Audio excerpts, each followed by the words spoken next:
I just heard a really scary commercial about home title theft. What do I do? Well, let me explain.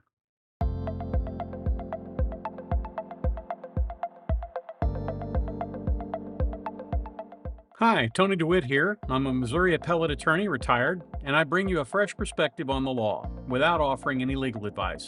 So pull up a chair. This is what we're discussing today. Home title theft is a serious and scary type of real estate fraud, but it's not nearly as common as the allegations in the advertisements that offer a service to supposedly prevent it.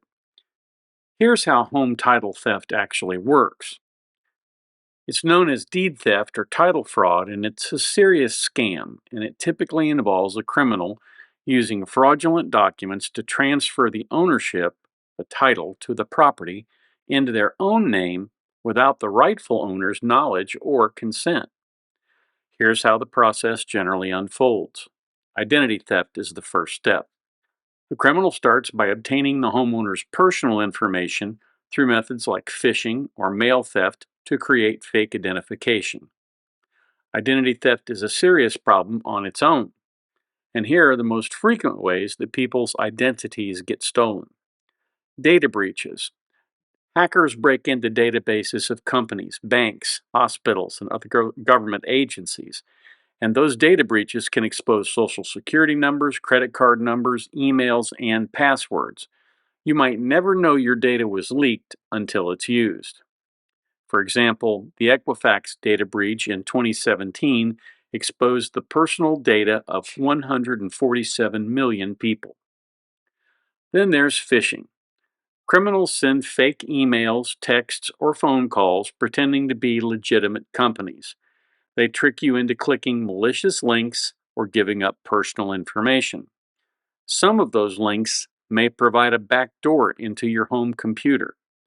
Some of them may simply ask for information.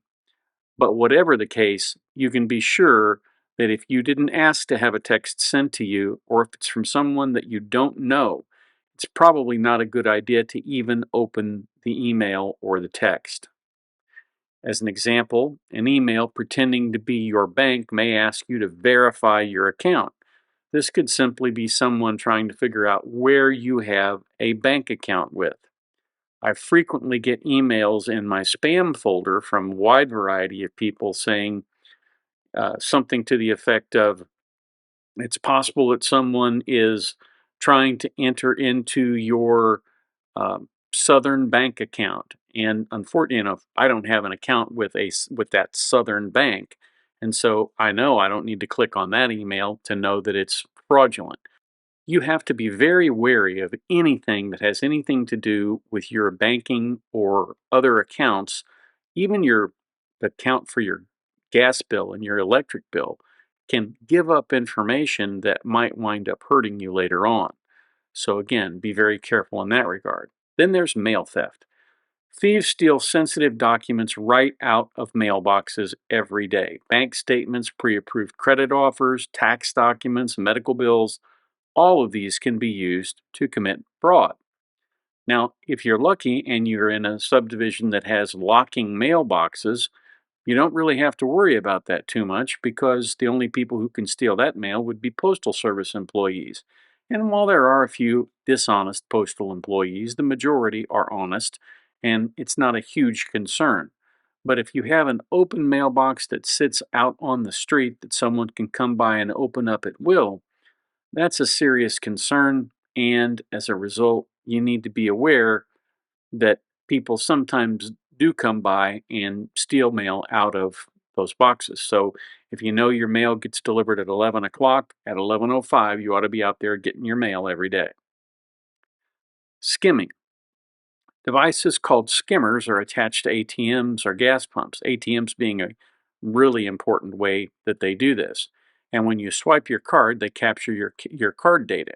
In fact, some ATMs will allow you to use the tap card to enter into the network. And if you use the tap card, in some cases, you don't even have to put in your PIN number. As a result of that, if someone gets into your bank account that way, they can steal up to the limit from that day, and it's not going to be refunded to you because it's considered to be authorized when you use the TAP method. Social engineering.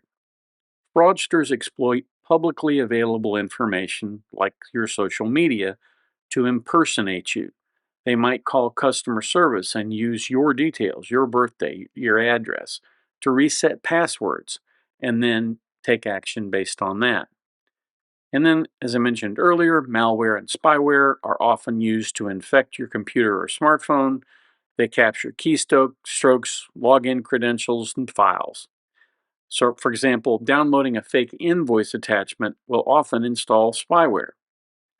Criminals gain access to your online accounts, and then they change the passwords and lock you out, and they can also wipe you out. If you lose your wallet or your credit cards, your driver's license, anything like that, if those are stolen, criminals can use them to open up new accounts or make purchases. And then there's shoulder surfing. That's where someone watches you enter your PIN or password in public. If you are in an open area where there are other people around you as you are getting ready to enter your PIN, hold your hand in front of the PIN pad so nobody can see your personal identification number. Because, particularly with people who use these skimmers, they can get your number, but they sometimes can't get your actual PIN. And then also, you sometimes have to worry about insider theft. Employees at businesses with access to sensitive information will steal it or sell it to people who will use it against you. So, again, the most common entry points overall for losing your identity are phishing, emails and texts, data breaches, malware, and stolen mail. Once one of these things happens, the next step involves document forgeries. Using a stolen identity, the criminals forge documents such as a deed or a mortgage to make it appear the property title has been transferred willingly. If the things obtained through any of the methods I discussed earlier contain a signature, then the person's signature can be forged on a document. While most of the time signatures have to be notarized, electronic signatures like DocuSign sometimes don't require notarization. A deed normally conveys property, meaning it transfers it from one person to another person.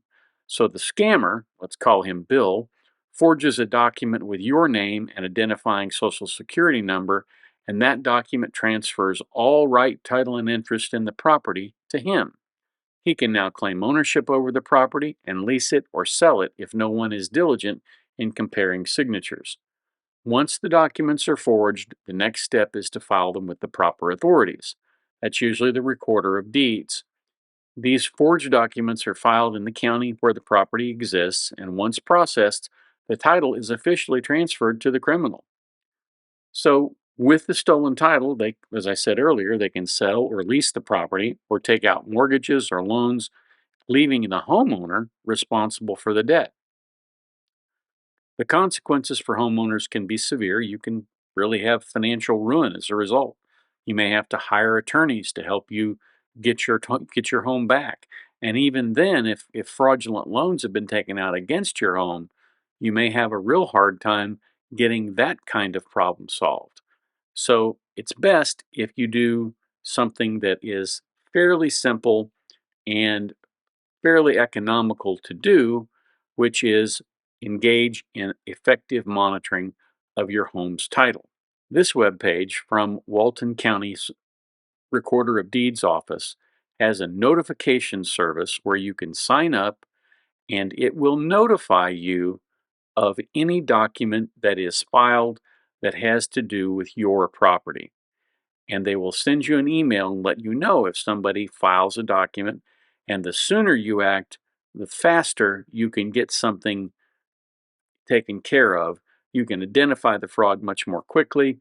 And the more quickly you identify it, the easier it is to stop someone from using those documents to get loans or to lease the property or other things. You can also get credit monitoring services. Sometimes those help alert you to unexpected bumps on your credit report, like taking out a loan. You can purchase title insurance in some cases. Some title insurance policies may offer coverage for deeds and mortgages forged after the policy is issued. But the most important thing you can do is protect your personal information, safeguard that. Shred documents that you don't, if you get a credit card offer from, Acme Credit Card Company and you don't want that and it's pre approved, shred it. Even if it can be pieced back together, if you just tear it in half, sometimes that's not good enough. If at all possible, shred that document. So while home title theft is a serious threat, it is considered to be relatively rare, but it does happen. So hopefully with this information, I've given you something to think about and some ways to help avoid it in the future. That's what I have for you today. I hope you found it helpful, interesting, or maybe both. If there's a subject you'd like me to discuss, please feel free to send me an email at the address above. If you like what we do, please feel free to subscribe and come on back to the beach tomorrow. I release videos every weekday, weather and work permitting. If you have the opportunity today, do a kindness for your fellow man.